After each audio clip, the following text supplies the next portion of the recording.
Hello guys good morning everyone welcome to my mini blog मु आ मो husband आम दुज बाहर जाइए गोटे काम नुहे मो फोटो सुट रे देन आम पहुँच जाइए मो सांग घरे आठी मो स्वामी मत ड्रप करदे कि ऑफिस पड़े आम दुज रेडी ही बाहरी पड़े लोकेशन देन लोकेशन में पहुँच गला दृश्य था कि एमती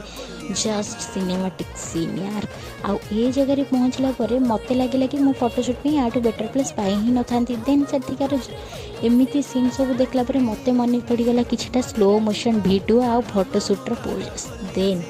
मु स्लो मोशन भिडियो स्टार्ट करदिला एथिरे मोर कैमरामैन थे जन मोर भाई आउ से स्लो मोशन भिडियोटा एत सुंदर है मोर मन भरलानी देन वर्षा जो आम पलैलु मार्केट आ मार्केट रे बहुत सारा शॉपिंग कर वर्षा ओदा ही शॉपिंग करने को भी पड़ा एमती किसी सीन देन आम भोकर ज्वाला सैन पर पहुँच गलु गैलेरिया से खालु गरम गरम छोले भटूरे।